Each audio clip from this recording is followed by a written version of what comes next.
Welcome back. So while everyone is getting settled, I have an important announcement. There is no class on Thursday.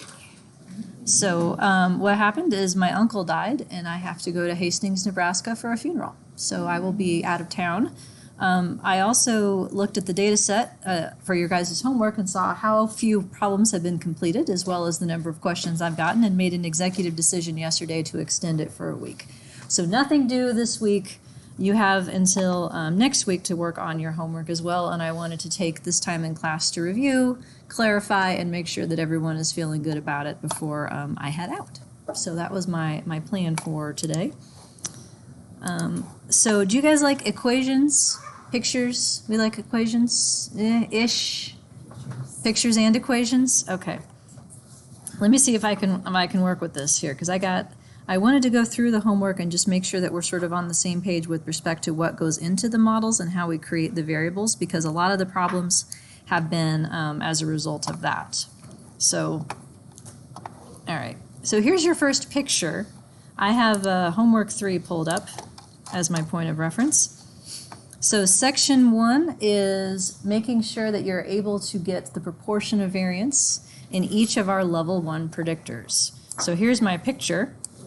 Once upon a time there was variance, right, in Y, and I'm asking you to fit empty models in which we say some of the variance is due to U0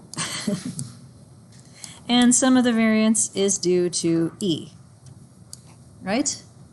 And the interclass correlation is the U0 part over the variance due to U0 plus E. So pretend that there are variance signs around all of these, right? Because that's really hard to do in paint. There we go. Variance of each. Now, equations. Do you guys know how to do equations in Word and PowerPoint using the equation editor? If you don't, you need to learn. So open up Word, play along with me. Alt equal. So my outcome in this story is what in your homework? Anxiety. Fitting, huh? Anxiety.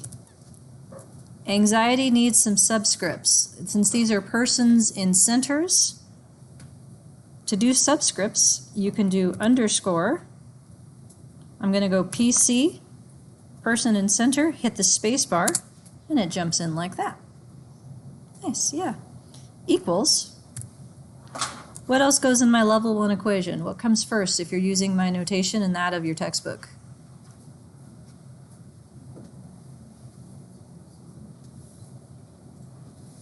Starts with a B. Beta, right? So here, you don't have to hunt for the symbol. Hit the slash that's above the enter key, type the word beta, and then hit the space bar. Ta-da! What's the subscript I need on my beta? I need a 0, right, to make it an intercept. And since beta varies over centers, let's go C. Hit another space bar. Plus, what else goes in my level 1 model right now for the empty means model? E. What are my subscripts on E? PC for person within center, right? And then I also need my level 2 model.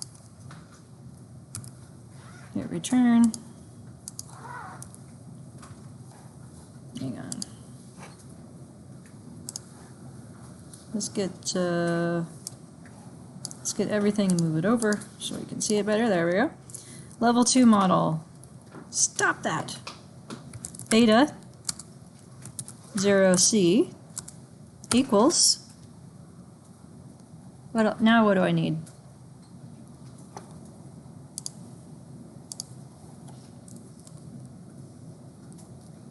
Y looking thing.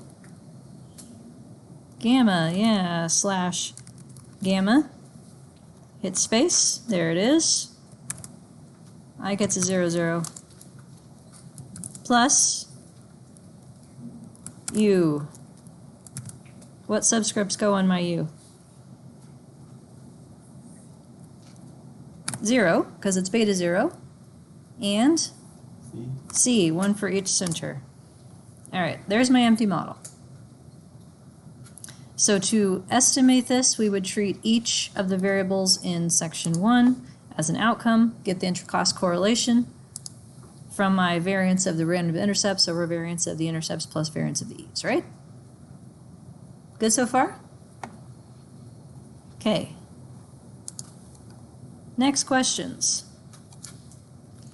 So section 2 onward, there are 2 checks built in, as noted by the first 2 questions. -2 log likelihood. That is correct if you have the right model, meaning the right fixed effects, the right outcome, and you're using residual maximum likelihood, not the regular flavor. So that will be right if you have the right stuff in your model. The fixed intercept will be right if you have the right centering of your predictors.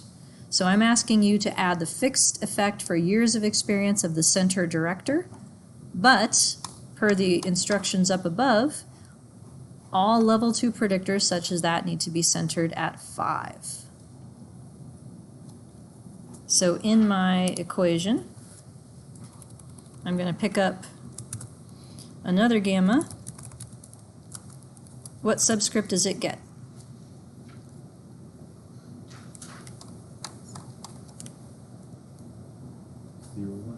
0, 1 times, I'll say years experience, that's a C because there's 1 per center, minus 5.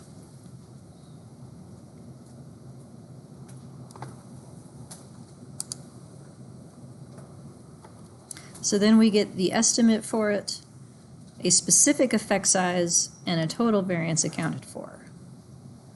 So these 2 latter questions are going to be repeated throughout. Specific effect size is defined up above. You find where it says that. The term specific effect size used below refers to the pseudo R-square for the variance component that is targeted by each new effect. So which of my 2 variances should be targeted by years experience? Years experience is a center thing. So should it be center variance or people variance? Center. Which one is center? Yeah, the one in its line, U0. The other effect size, I'm asking about total R square. How do I get total R square?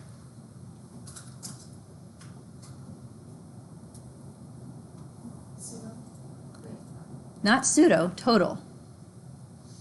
So like question 11, for instance. What is the total variance in anxiety accounted for by the effective experience?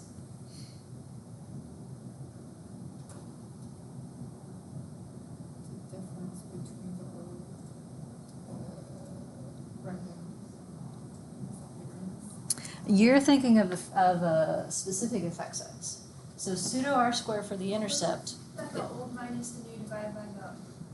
That's question 10. No, never That's mind. pseudo R square. This one is the idea of how well the model predicts each outcome. So you ask for the model predicted outcome from the fixed effects, correlate that with the real one and square it. That's total R square. So it puts the variance components back together to try and give you some sort of overall effect size for a given set of predictors. There's a macro that does it for you, yeah. I was going to say, I got the right answer. I don't remember how to do it though. Yeah, there is a total R square macro, and in Stata it's pred xb and then core, and then you can display the R square, yes. Yep. So then the next part, 3 and 4, are similar in structure. I'm asking you to add a level 1 predictor and a level 2 predictor. So one common error that I've seen so far is in creating the level 1 predictor. So I have an example of how this was done, and this is 3A. I asked you to use group mean centering. So that requires something that looks like this right here, these 3. It's the original level 1 predictor minus the level 2 mean that you computed separately. Not the centered version of the level 2 mean, the original. That way the level 1 predictor takes on a value of 0 when it's at the center's mean, not when it's at the center's new centered mean. So if you put, say, a 5 here, that would not give you the right intercept. So to show what that would look like in terms of equations, we'll do, what's the first one? Coping? Yep, all right. So we need a beta 1 times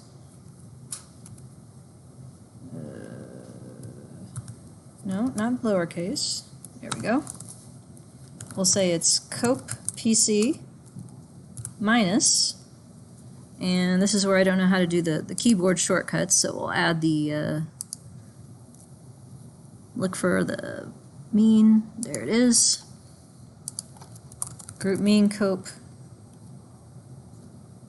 underscore C, there. So the middle part of this shows how the new variable is made. The original level 1 predictor minus the group mean that you have to compute separately.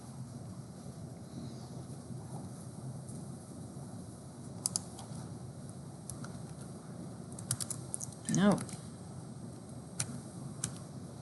And because we added a beta 1 in level 1, we pick up a beta 1 in level 2. And what's its fixed effect going to be? Gamma what? 01? We already got an 01. Try again. Close though. 10. 10, yep. Why is it 10 and not 01?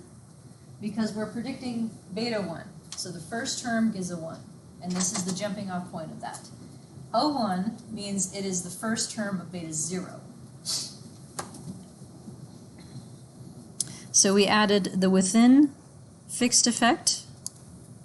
We also need to add the level 2 part. So this one is going to be center mean coping minus 5. And what is its gamma subscript going to be? 02. It's the second predictor of beta 0. And under group mean centering as such, what is that one going to take on? Between, contextual, within, or smushed?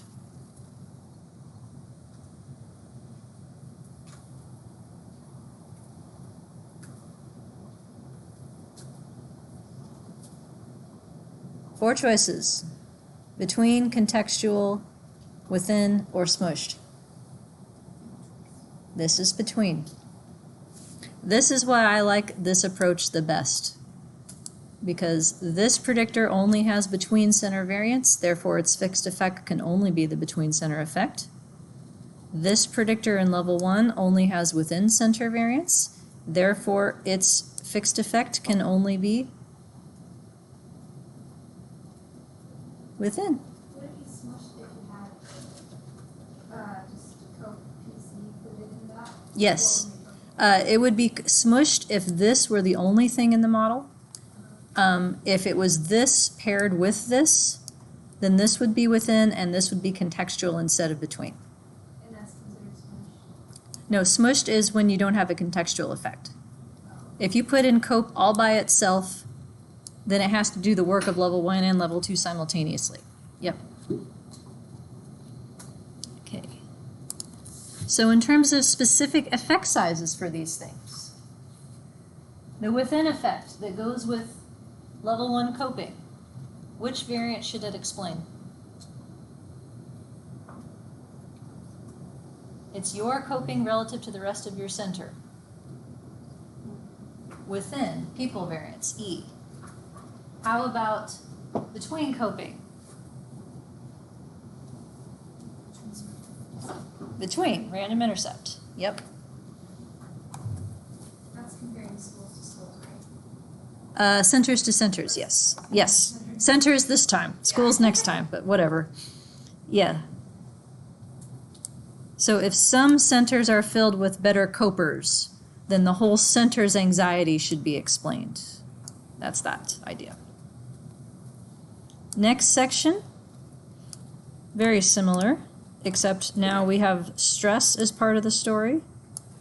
So this is beta what? 2? Yeah, what comes after 1? Yeah, don't think too hard. I promise I don't ask trick questions very often. This is stress PC. This one, we'll call it center mean stress. Because I picked up a beta 2, I pick up another level 2 equation. This is for beta 2, therefore its fixed effect is gamma 2. They match. I also pick up a level 2 effect. So this is going to be gamma O. What comes after 2? 3. And this one is stress instead of cope, but otherwise the same. There you go.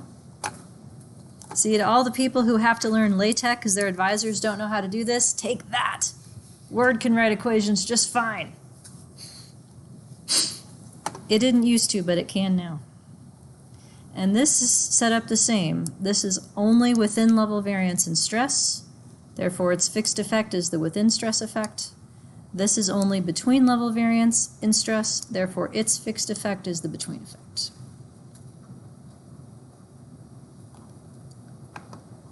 Okay, how are we doing? And yes, I am recording in case your equation editing is not going as quickly as mine. So we should be through section 3 now. 4, yep. Now we're up to 5. So at this point, we're continuing to add things to the model, not take away. So we're continuing to build. Section 5 examines the random effects of the person level predictors beginning with coping and continuing with stress. So random effect. What do I need to add to my equation?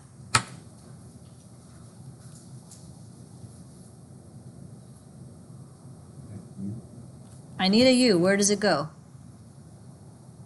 I need a random slope for within person coping. Yeah, it goes here. Plus U, subscript what? 1C, because we're predicting beta 1.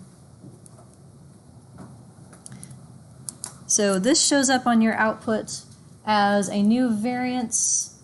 Next to it will be a standard error and possibly a p-value. Are you allowed to stare at that p-value? No, someone's going to yell at you. What do we do instead to decide if we keep new random things?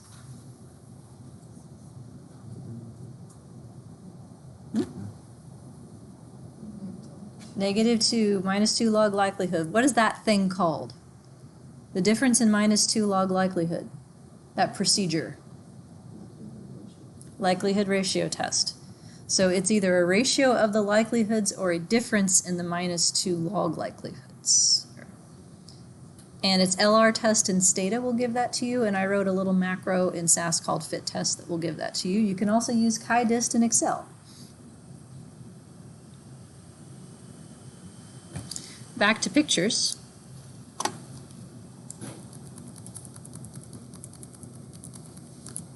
So this was our empty model from section 1, right? We added years experience. I'm making a little box that's like eating part of my variance, like Pac-Man. Do you guys know what Pac-Man is? Okay, some of you do. Okay, Google it after class. You need to understand what Pac-Man is to understand this analogy. So it's like my little ghost person is eating this. So we accounted for some variance. And then I added within coping, within, and I added between coping. And then I did the same thing for stress, between stress, within stress. Okay, so that's section 1, 2, 3, 4. That's where we're at. Pictures. Where do I put the random slope in my picture?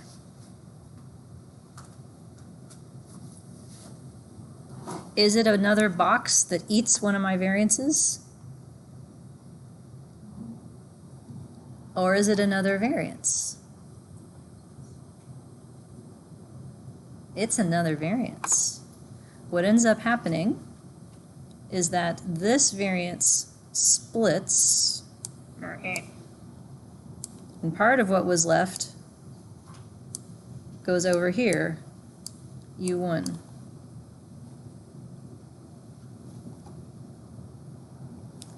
So part of what we thought was E was attributed to centers needing their own within cope effect. Here, let me draw this all the way up here. That was the beginning of section 5. We also added a within random slope for the other variable stress. And got some more out of it. There, U2.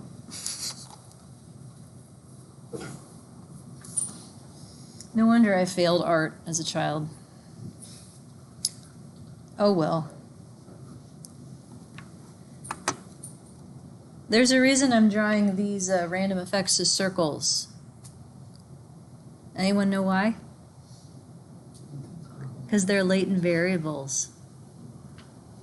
Random effects are latent variables. You could also call these factor scores or thetas, but that's a topic for another day. So now what I've done is say that centers differ from each other in 3 ways.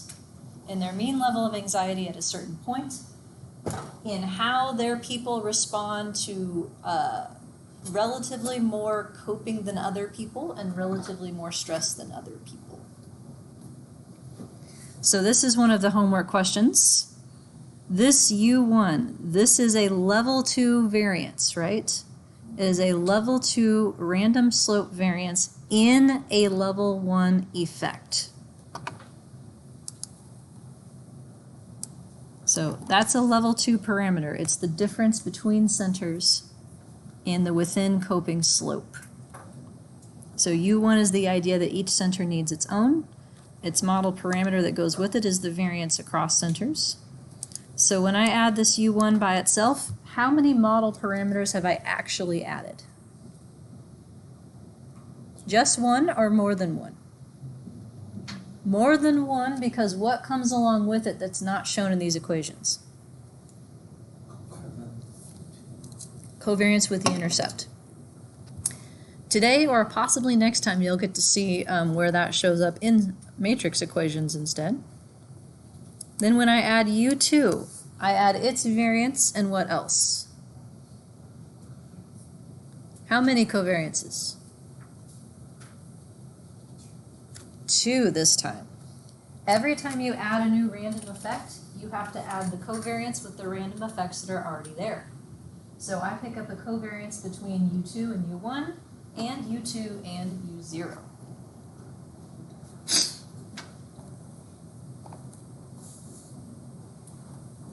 So we don't calculate pseudo R-square effect sizes for random slopes. Yes, sir? So means like if we have like a base 3C, then like we can add like 1, 2, 3, 4. Yep. Okay, great. Yep.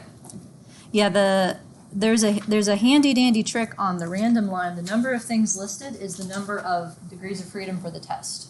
So if you go from nothing to 1, that's degrees of freedom 1. If you add another slope, there's 2 things on the line, 2 degrees of freedom. Add another slope, there's 3 things on the line, 3. Add a third random slope, there's 4 things on the line, that's 4. It always works. Yep. Mm-hmm.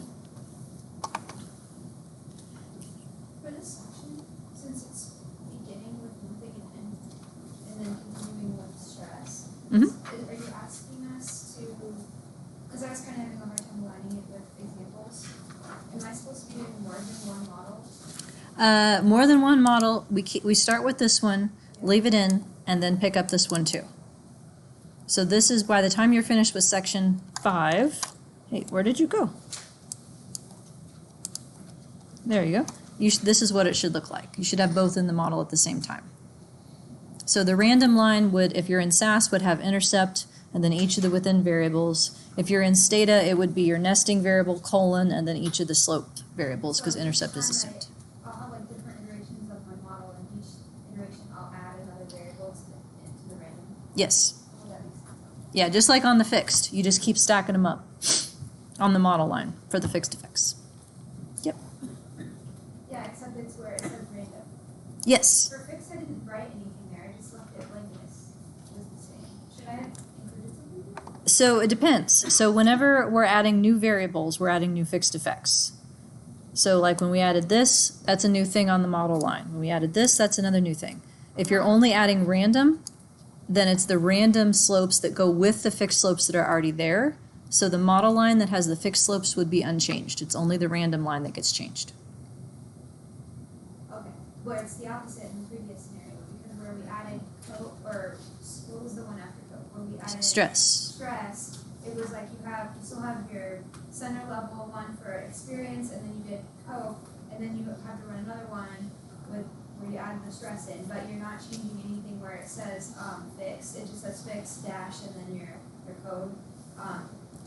Well, it says model for fixed in Yeah. SAS, but yeah. But yeah, you're not adding anything random. Okay, that's my question. Yeah, so basically you start with this at step 1, and then we from sections 2, 3, and 4 are only adding fixed effects. No, It's it's just to the model. 'Cause there's Yes, like two just parts to of model. code that I'm thinking about in my head. Say that again. There's like two parts of code that I'm thinking about in my head, Mhm. and for the part relevant to the section we're on now, I think it's a line that literally says random and then has a Yes. dash, and you have to add your variables there, Yep. rather than only adding them to the model as you did in the previous sections, right? Yes. Okay, thank you. Yes. So in SAS, it's model equals outcome fixed effects. So when I say add a new fixed effect for this, that, and the other thing, you just keep stacking them up. Okay, Random intercept is what we started with, and then it's not until we ask for random slopes where you start stacking things in here. okay, that's only for slopes. Once you have the intercepts, then that would be sort of the bare minimum for a multi-level analysis, but random slopes, then you can add and test in sequence as well. Okay, and that's what this section is asking me to do. for Yeah, section in five. section 5, Okay. yes. Thank you. Yes. And then Stata folks, let me find. Yeah, wait, I just passed it. Yeah. Stata folks, your analog to that is the bar and then the nesting variable. Intercept is assumed, so you don't have to type it. So like this is a random intercept model. You wouldn't need to add random slopes until section 5, in which case you put them after the colon and before the comma.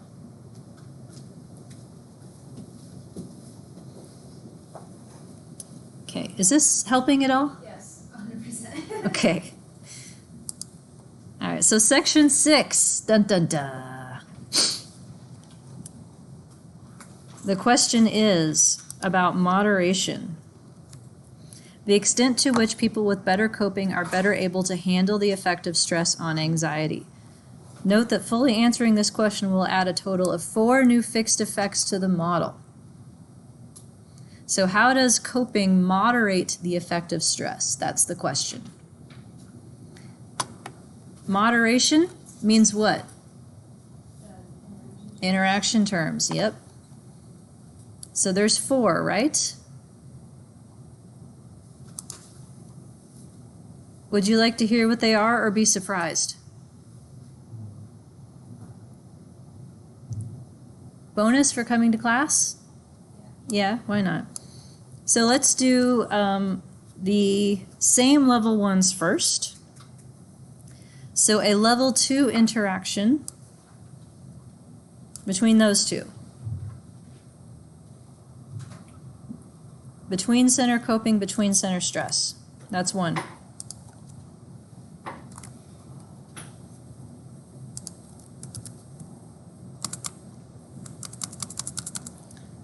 So, making liberal use of copy paste here. What is this gamma going to be? 4. It's the 4th predictor of beta 0.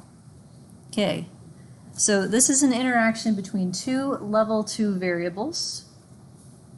What kind of variance should it explain as its specific effect size? Center coping by center stress. So, When which one is between? 'Cause you got 4 choices for kinds of variance that this could explain now. Level 1 residual, level 2 random intercept, and then 2 level 2 random slopes.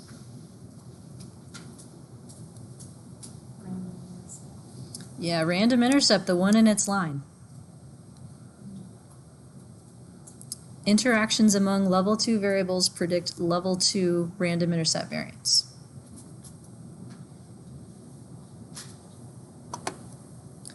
Likewise, let's do the level 1 interaction.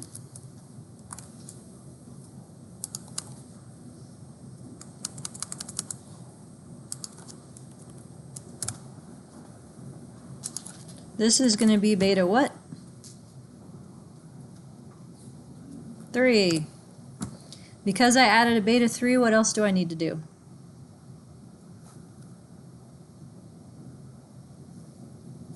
Everyone is making the same gesture. Move it down. Yes. I need another level 2 equation for it, right? All right. Beta 3 is now a function of gamma 3. Do I need a u here or no?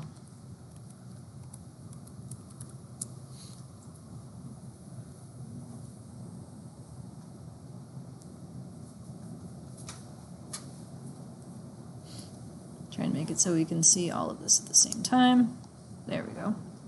Do I need to keep this u here that I copied and pasted or no? Stop that. There. No. Do you have it in your model in your homework?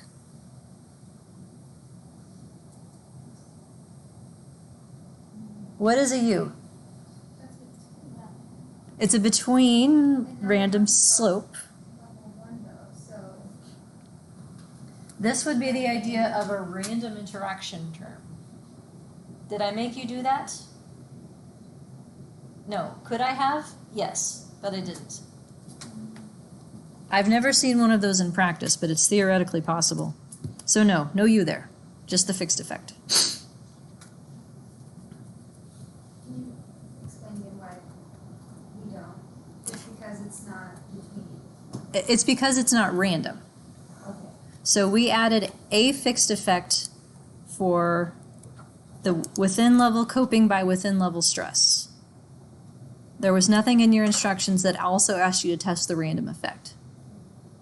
So therefore, this gamma 3O applies to everybody equally. There's no between center variation in it that would correspond to BU3 in this model.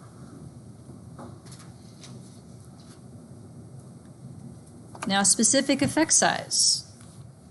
The general rule is that any new fixed effect explains the variance that's part of its line. Well, I don't have one. What's it going to explain?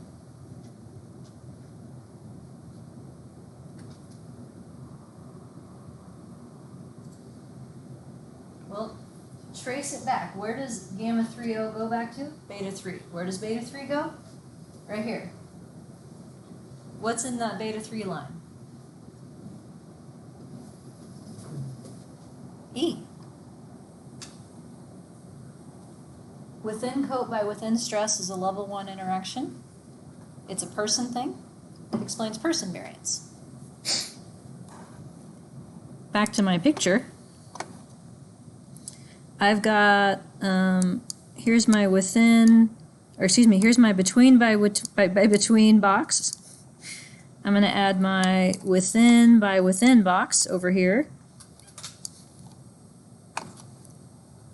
So between center coping by between center stress explains level 2 random intercept variance. Within center coping by within center stress explains level 1 residual variance. Can you explain what are those boxes? These are my predictors. They're observed variables, that's why they're boxes. Yeah, it's looking a little messy, but you've got my narration to try and help. Okay. Another way to know the answer to that question that you just asked, wouldn't it be easy to just say, since we don't have the U, which, and it's by definition, we know we use when we're using this E, Mhm. and now we're doing within, so you wouldn't use the U. Isn't that the easy way to understand it? Yes, Okay. that always holds.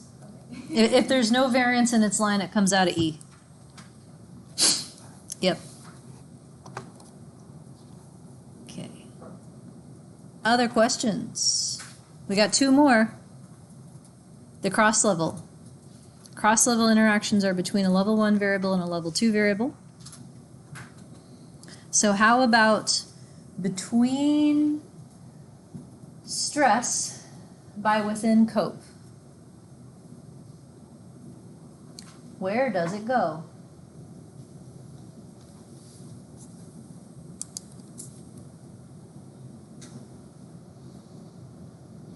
Between stress by within cope. Are you asking what number it is? Where does it go in my equation? I need a new fixed effect for between stress by within cope.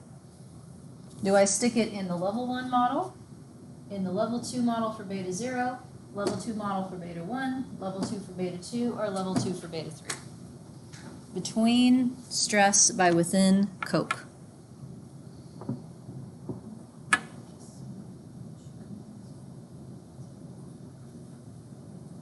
One C or these two C.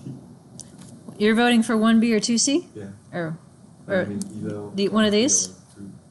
okay, well, let me help you narrow it down. Wait, is it contextual if you have between and within? The difference is contextual, but this is an interaction term, not a difference. Okay. It is this variable times that variable.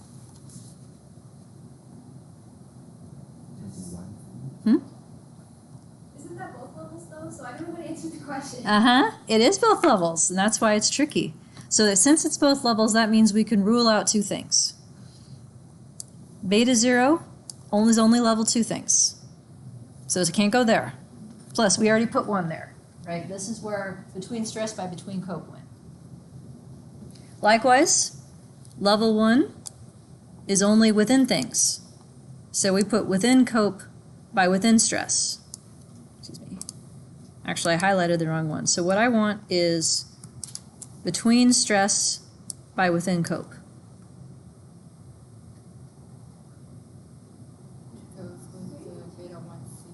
It goes with beta 1. I need it to multiply right here. Beta 1 is my placeholder, so it's going to go in here.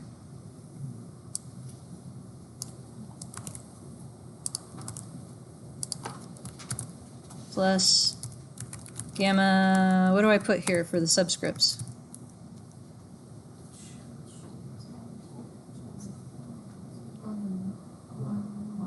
1, 1. Yep, it's the first predictor of beta 1. There we go. Yep. So between center stress, if you trickle down and fill it in for the beta 1, ends up multiplying within cope.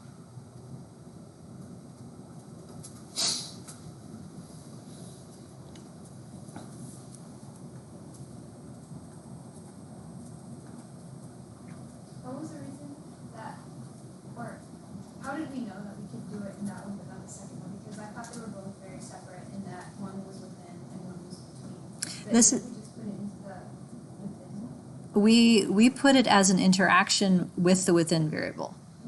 So how each center gets its own within coping effect is given by the average effect across centers for the centers that have a stress level of 5. This tells me how the within coping effect changes as a function of center stress.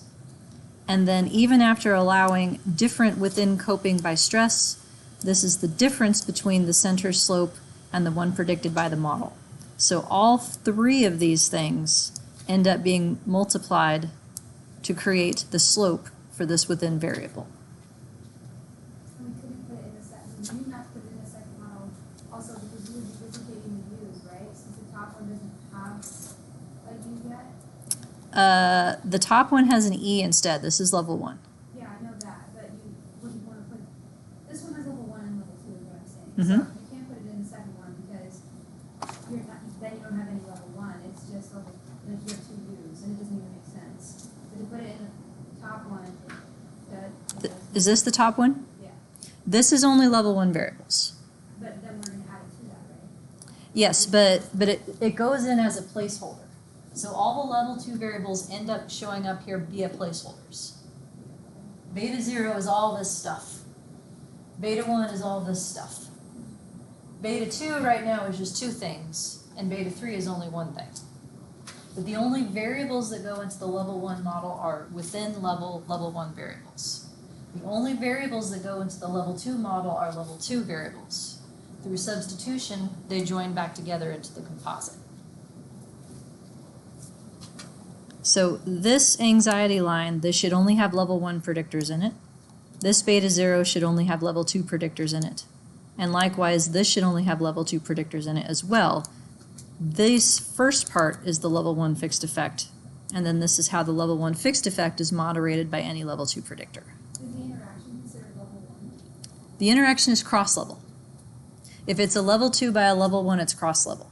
A level 1 interaction would be this right here, within by within, whose fixed effect is given by gamma 3O.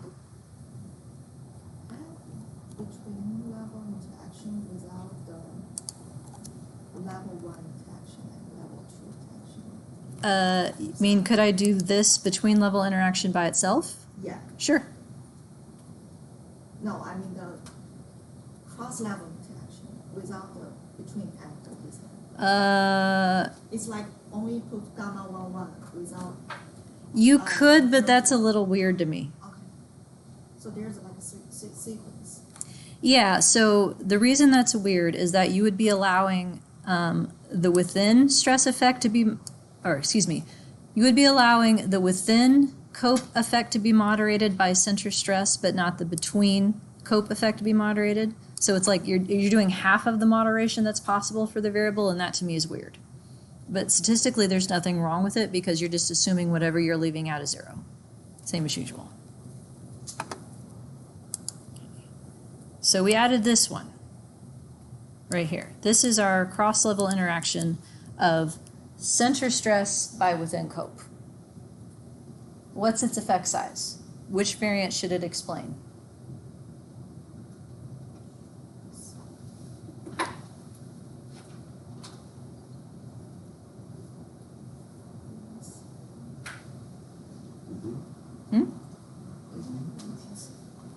Does it have one in its line? Then that one. Random slope variance for the within cope effect specifically. So this U1, prior to including the cross-level interaction, was all the reasons why centers differed in the effect of people being better copers than everyone else. Maybe part of that is because of the average stress level of the center. So this is what's left after factoring that in. Likewise, there's one interaction that we're missing. It is within stress by between cope. Where's that one go? Yeah, beta 2, same idea. What subscripts does it get? 2, 1. First predictor of beta 2. What's its effect size? The thing in its line. The random slope for within stress. So now if I go back to my crappy picture here, U1 is the within cope. Put a C there. It was partially accounted for by between center stress. U2 was within center stress. It was partially accounted for by between center cope.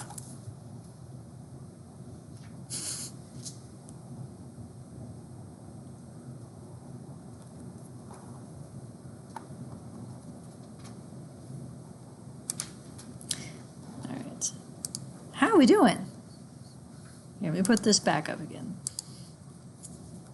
See, those of you who said you like pictures are like rethinking that right now. Like, I'm not sure this is helpful, but the role of each fixed effect in the model is to explain some kind of variance.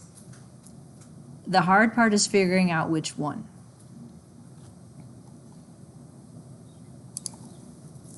So other questions on homework or these concepts? So when I set the should R's pair instead, Mhm. how do you set N code? NCOV is the number of items in your covariance parameters table. So just literally count them. It counts the covariances as well. So Do you put 2 and sometimes you put 4 here? it depends on the model. So it's 2 if it's a random intercept model, because then you have a U0 variance and an E variance. For this model, it would be 1, 2, 3 plus the 3 covariances to get to 6, and then this makes 7. Mhm. Other questions? Yes, sir.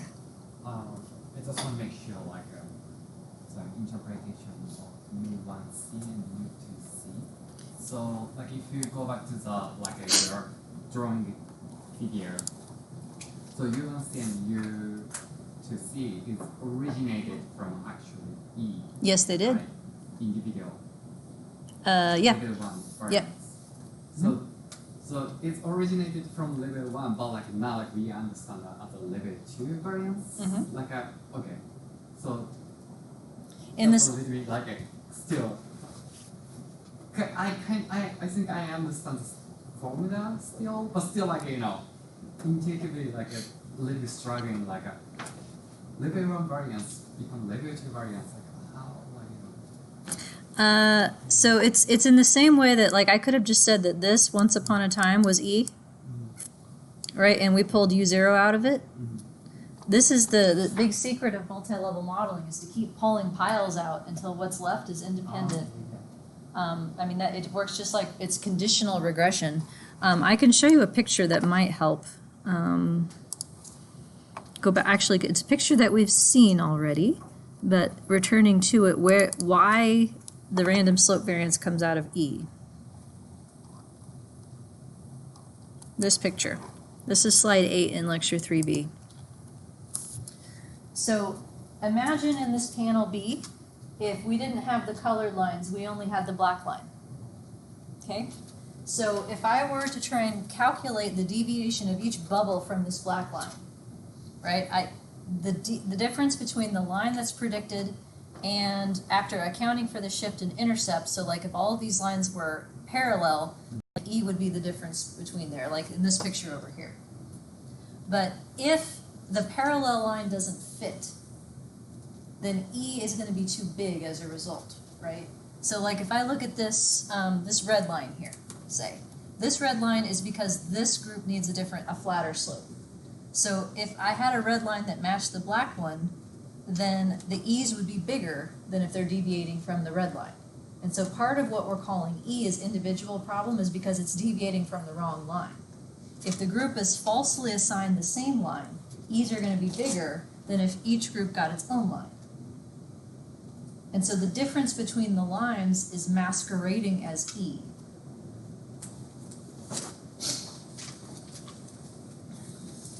That means like we like kind of specify like this E as a level 2. We expect like E would be like smaller and smaller. Yes. So that is like actually we would have like one chance to get like a smaller mean square error in level 1. Then like our coefficient on level 1 would be like more significant. It's like what we expect. Yeah. Actually, well, I take that back. It depends on which coefficient. So if it is the coefficient that goes with this x-axis, no. Because what we're considering E is not just residual, it's also slope differences that go into the standard error. If it's a coefficient for another level 1 predictor, then yeah, what was E is now reduced because part of that has gone into the slope that's not relevant for testing that predictor. So could you? Okay, so So in terms of what happens to the standard errors, the standard error for a level 1 predictor in a fixed slope model, so the standard error for this x-axis, this variable, this standard error will be smaller in the panel on the right, or excuse me, the panel on the left where it's fixed than the panel on the left where you add a random part, because the random slope variance factors into the standard error numerator the same, it goes with E, whereas it's just considered to be E here. And so that's part of the reason why if you have a cross-level interaction, you always have to test for the random slope that goes with it first, so that the standard error of that cross-level interaction is correct. But in the sense, if you then go and add a second level 1 predictor, E is sort of smaller than it used to be because part of E has been partitioned into group differences and slopes that are not relevant for testing the fixed effect of the second level 1 predictor. So it's all about testing each effect against what's relevant to it. So if you think about, like, let me go back to my crappy drawing here.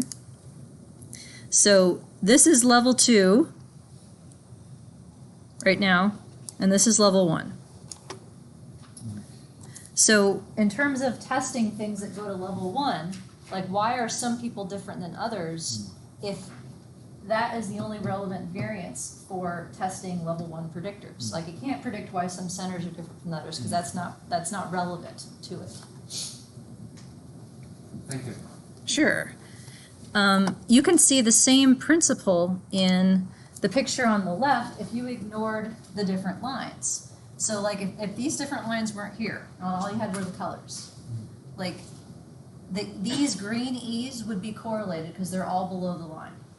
And all we're doing is allowing a different mean so that the deviations that are around the line and they're uncorrelated.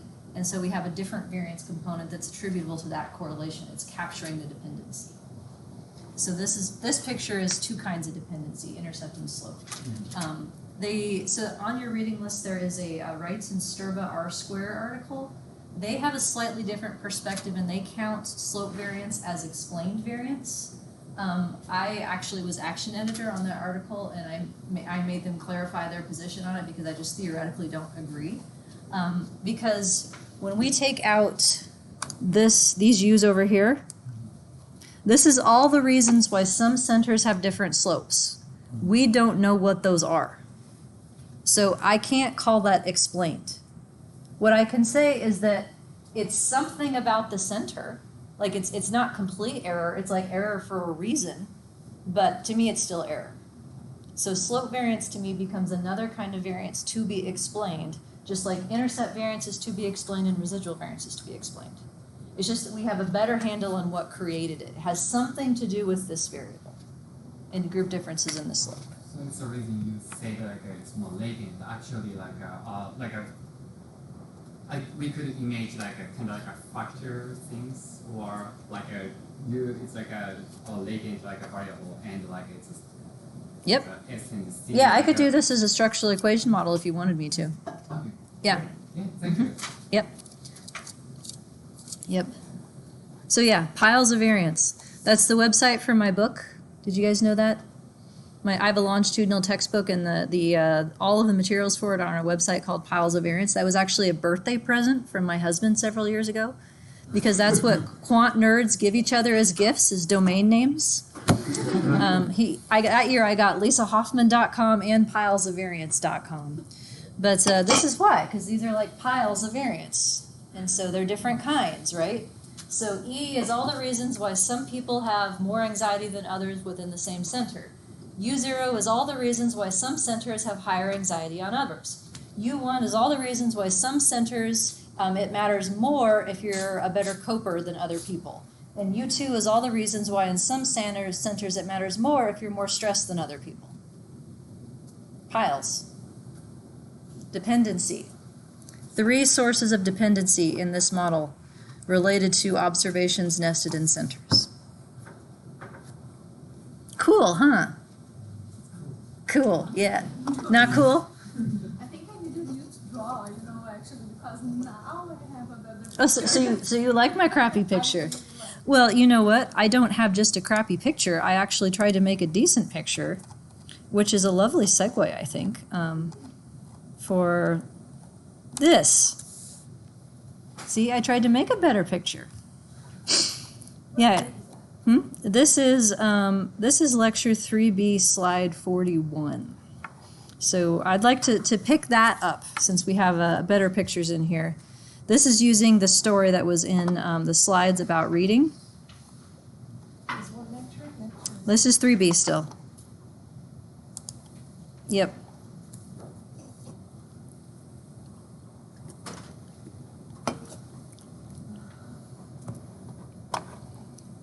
So just to remind you what the story was for examples of this, we had student reading as a level 1 predictor, and then school mean reading as a level 2 predictor, talking about cross-level interactions.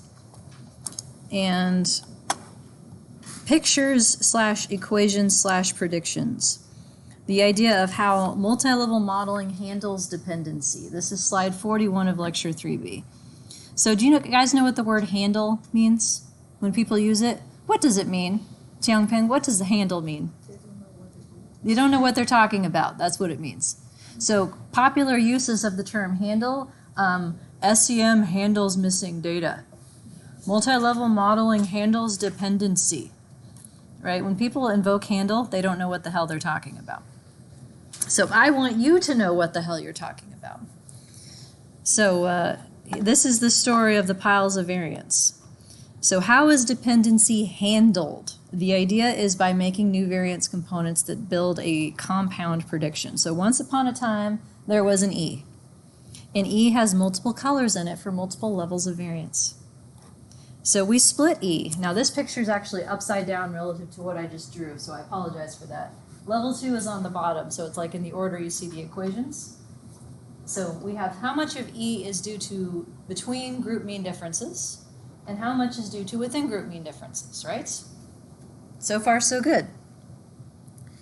So if I added my predictors, level 1 reading would explain level 1 residual variance.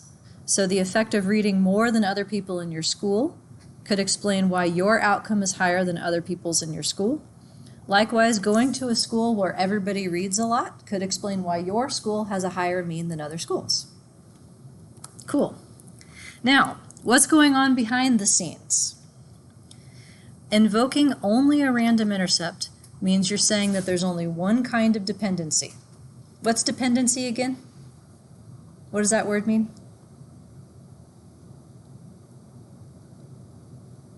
Starts with a C. Correlation. I'll take covariance too, but yeah. It's the idea that people from the same sampling unit are more related than people from different sampling units. So kids from the same school are dependent. They have a correlation relative greater than students from other schools. So what this looks like in creating a total pattern of variation and covariation for your sample. You get to learn some new letters. So the place where the random effect variances and covariances live is called the G matrix. It's for level 2. The place where the residual variances and potentially covariances live for level 1 is called R. So this is what it would look like to show the predicted variance and covariance across persons if you had a group that had 4 persons in it. Everybody in the group would share variation that's due to the random intercept variance, and each person in the group would share a common residual variance with no relationships between the persons. So after controlling for what group you're from, people are independent. You don't have to know matrix algebra to see the pattern here. If you take that U0 variance, the random intercept variance, and just like stuff it everywhere in this matrix, you get this thing. This thing is a special form called a compound symmetry. What it's saying is that on the diagonal, the variance across persons is going to be the same. The only reason why people from the same group would have a covariance, the off diagonals here, is because of differences between the groups in the mean, in the intercept. And that's it. So if we write out this same model in matrices, you can see where those predicted variances and covariances then come from. In the random intercept case, it's pretty straightforward. In the random slope case, it's less so. So here's a generic looking model where X could be level 1 reading, for instance, and group mean X is level 2 reading. If I swap out the beta placeholders, I end up with something called a composite right here. So this is what it looks like when you fit it in SAS, for instance. So we have fixed intercept that shows up by default, fixed effects of predictors, random intercept, residual variance. We can write this same model more compactly using matrices. So this notation is how we predict the variance across persons from one group. So this thing out here is Y for your group, X for your group. This gamma doesn't have a subscript because it's the fixed effects that everybody's going to share. Z is for your group, U is for your group, and E is for your group. And it looks like this. So parts in red are the fixed effects, model for the means. Parts in blue is your model for the variance, random effects, and residuals. So for one group, say that has 4 people, the X matrix is where we hold the predictors that have fixed effects. That's what some people will call the design matrix. The first fixed effect is the intercept, so that's why we got a column of 1s. The second fixed effect is the level 2 predictor, so the group mean X goes there. The third fixed effect is for the level 1 predictor, so the level 1 predictor goes there. Each group gets only a random intercept, so Z here is a matrix that holds the predictors that have random effects. In this model, the only random effect that we have is a random intercept. So we just have a U0 that gets multiplied by a column of 1s, and then E is per person that's left over. How the total variance covariance gets put back together again across levels is shown here. It's the Z matrix, which is your matrix that holds predictors that have random effects, times G, which is your level 2 variances and covariances of the random effects, times Z sideways, transposed. The 1s wrapped around it serve to make this the right size to be added to R, and then you end up with this thing V. So level 2 G combined with level 1 R gives us the total pattern, which is V. So this is what the model says your variance and covariance across persons should look like. It says that all people have the same variance, which is part because of the group they're in, and part because of within group variance. And the only reason that people from the same group are related is because of group mean differences, and that's it. Now, those of you who've taken structural equation modeling, Z is lambda, G is what, psi? What's the one with the random effects, variances, and covariances? That one? The one that goes like that? Yeah. And then this is errors. Okay, so it's all the same thing. Okay. So that's where we are so far. Now, where does the random slope come from? Well, we keep the random intercept. We split E into what is level 1E, and what we thought was level 1E is actually becomes another kind of level 2 variance, between slope variance. So if we added a random slope for level 1 reading, for instance, we give this one a new thing. So now we're saying that there are 2 sources of dependency. The correlation between persons from the same group is not constant anymore. It has to vary as a function of their level 1 predictor. So level 2 predictors that interact with my level 1 predictor, cross-level interactions, they explain the slope variance. Level 2 predictors either by themselves or in interactions with other level 2 predictors explain intercept variance. Level 1 predictors by themselves or in interactions with other level 1 predictors predict E variance at this point. So now if we have a random slope, each group gets 2 random effects. So we have U0 and U1. The G matrix, our level 2 matrix for random effect variances and covariances, holds U0 variance in 1, here, and it holds random slope variance in 2, and covariance shows up here too. So this form right here, everything gets to be what it wants. We put no restrictions on it whatsoever, And that's what in SAS on the random line type equals UN means. And in Stata, it's cove type unstructured. That just means do not force my random effects to be any sort of pattern. It makes no sense to do that. So they always get to be whatever they want, and they always get to have a covariance between them because the random effects come from the same sampling unit. So now if you look at this, it's not obvious how we stick these three things and combine it with that thing to come up with a total pattern. It's a little uglier, but we can work with the same basic setup here, except we've picked up one new term, the random slope. That's what's new. So that is going to show up in Z, which looks like this.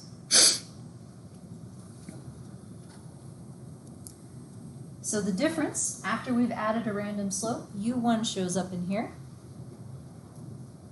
The Z matrix that holds the predictors that have random effects has picked up an X column to go with it. And the total pattern is still given by ZG Z transpose plus R, but the pattern is much more complicated.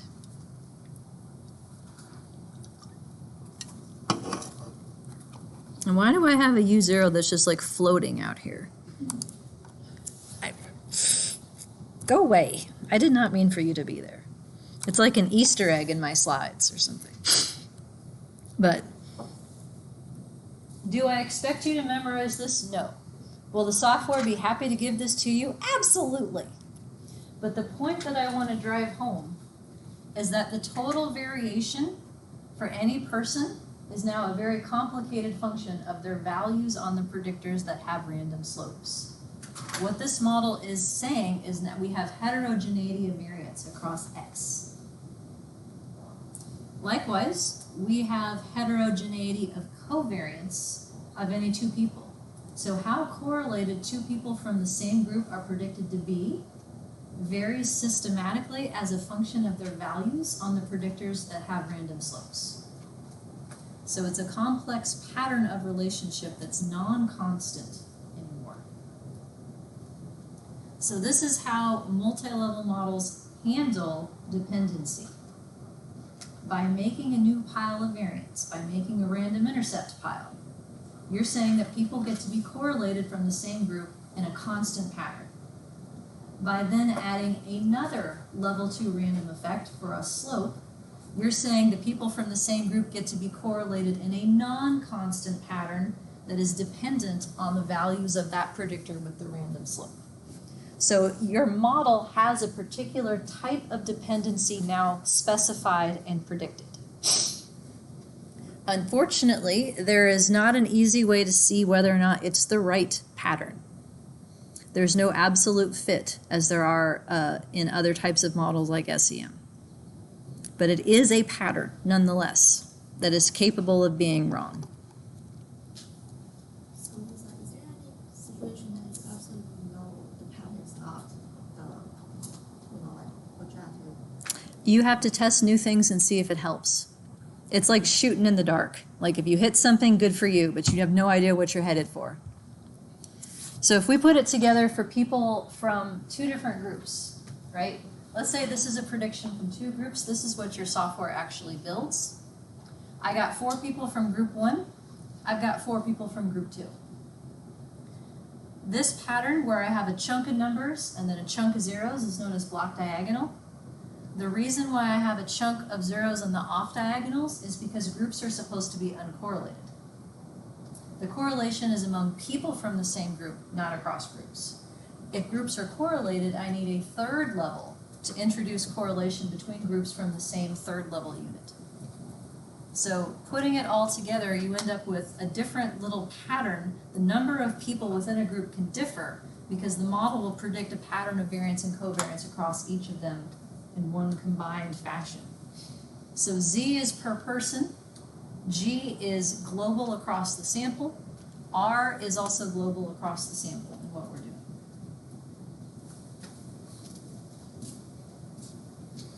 So it handles dependency by creating complex patterns of variance that implies heterogeneity of variance and covariance. those patterns can still be wrong and dependency cannot be handled. But that's the best we can do. So G is level 2, R is level 1, V is what it looks like when we put it back together. And in example 3B, I had asked for these things so I could show you how it looks in real data, but we will have to do that next week. So, wasn't that fun? No. Yeah. I gotta tell you, it took me probably 15 years before I could understand this. So if it doesn't sit well with you on the first try, join the club. Join the club. But yeah, just that's the take home. Random intercept only, constant variance and covariance. Random slopes, heterogeneity of variance and covariance. The end. How's that? That a better take home? Okay. So no class Thursday. I will see you next week. Office hours start now. Let me know if you run into problems completing your homework. That'll be due next Wednesday. So see y'all later.